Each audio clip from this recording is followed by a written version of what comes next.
ఈ సినిమాని నాకు లభింపజేసి నేను రిలీజ్ చేసేలాగా వెనకుండి నడిపించిన నరసింహస్వామికి నమస్కారం. నేను కొద్దిమందిని ఇక్కడ మెన్షన్ చేసుకోవాల్సిన అవసరం ఉంది. నాకు హుంబాలే ఫిల్మ్స్కి నాకు ఒక అవినాభావ సంబంధం ఉంది.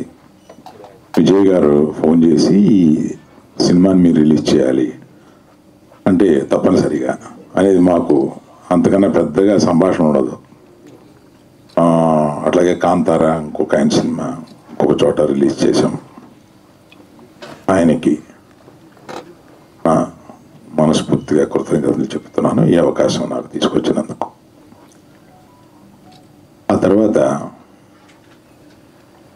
నిర్మాత శిల్ప గారితో ఫోన్ చేసి నేను మొదటి రోజున థియేటర్ హంబుల్గా చేశాము. ఈ సినిమాకి రియాక్షన్ చూసి రెట్టింపు చేశాము. సాయంత్రానికి మరుసటి రోజుకి మళ్ళీ 2 థియేటర్స్ పెట్టి పెంచుకుంటూ వెళ్తున్నాము అని ఆమెకి ఫోన్ చేసి చెప్పినప్పుడు ఆమె అలాగ నేను ఆమె మాట్లాడిన దాన్ని బట్టి ఆమె 50 సంవత్సరాలు ఉంటాయని అనుకున్నాను. ఆమె అంత చక్కగా ఇది మా ప్రయత్నం ఏమీ లేదు సార్, నరసింహస్వామి మా ద్వారా ఈ పని చేయించాడు, నరసింహస్వామి మీ దగ్గరికి పంపించి ఇది రిలీజ్ చేయించాడు అని ఏది చెప్పినా వాళ్ళు నమ్మిన దీంతోటే మాట్లాడుతున్నారు. సరే, దర్శకుడితోటి ఈరోజు మాట్లాడాను అశ్విన్ కుమార్ గారితో. ఈ హంబుల్నెస్లో 2 రకాలు ఉంటాయి. హంబుల్నెస్ని ప్రజెంట్ చేస్తారు కొంతమంది, హంబుల్నెస్ని రియల్గా ఇక్కడ ఫీల్ అవుతూ ఉంటారు కొంతమంది. ఆ హ్యూమిలిటీని హంబుల్నెస్ని రియల్గా అశ్విని దగ్గర నేను చూశాను. నేను దానికి నిజంగా వీళ్ళు ఇంత ఆ ప్రయత్నం ఎన్ని కష్టాలు పడ్డారో. 2020 యూ స్టార్టెడ్ దిస్ ఇన్ 2021 నుంచి ఇప్పటి వరకు ఈ సినిమా తీయడానికి ఎన్ని కష్టాలు పడ్డారో అది పొద్దున చెబుతుంటే నిజంగా వాళ్ళకి మొండితనంతో ఆ సినిమాని పూర్తి చేయాలన్న ఒక పట్టుదలతోటి 3 సంవత్సరాలు దాని వెనకాల పడి దాన్ని పూర్తి చేశారు. అలాగా అంత పట్టుదలతో పూర్తి చేసినందుకు ఇవాళ నరసింహస్వామి ఆయన భార్యకి ఇంతటి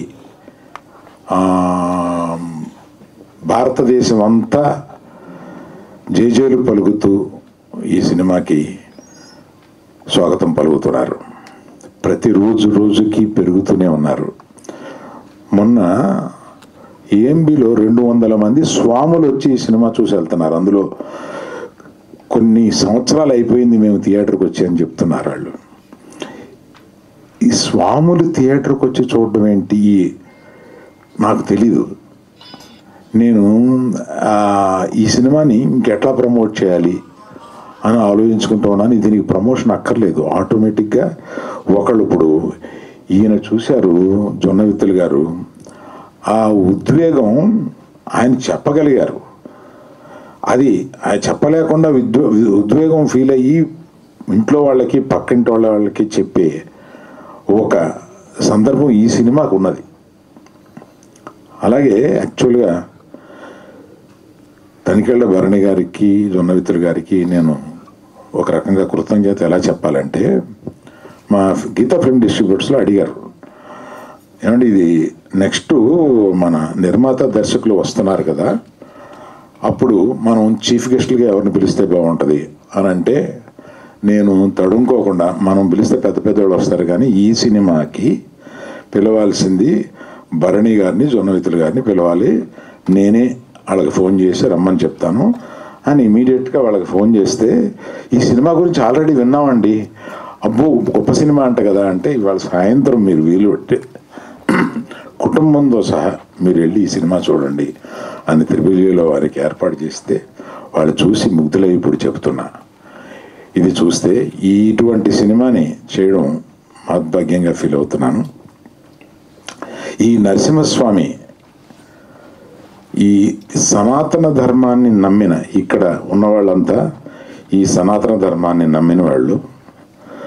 మీకు ఇంకొక విషయం పవన్ కళ్యాణ్ గురించి చెప్పాలి. సనాతన ధర్మం నాకు తెలిసిన వాళ్ళల్లో కానీ, అంటే నాకు సన్నిహితులైన వాళ్ళలో కానీ, మా కుటుంబంలో కానీ సనాతన ధర్మం గురించి పవన్ కళ్యాణ్కి తెలిసినంత వేరెవరికీ తెలియదు. అతను పవన్ కళ్యాణ్ గారు సనాతన ధర్మం గురించి మాట్లాడితే మనం ముగ్ధులం అవుతాం. తప్పనిసరిగా వారు ఈ సినిమా చూడాలని, ఈ సినిమా గురించి మాట్లాడాలని కోరుకుంటున్నాను. సో ఈ అవకాశం నాకు ఇచ్చిన అందరికీ, ఈ సినిమాని ప్రేక్షకులే కాకుండా మీడియా వారికి కూడా కృతజ్ఞత. ఎందుకంటే దీన్ని మీరు ఇంకొంతమంది ఈ సినిమాని గురించి వినినా వినకపోయినా వారి చెవులకు తీసుకెళ్ళి వినిపించి ఈ సినిమాని చూపించే బాధ్యతగా మీరు తీసుకున్నారని నేను నమ్ముతూ అందరికీ నమస్కరిస్తున్నాను.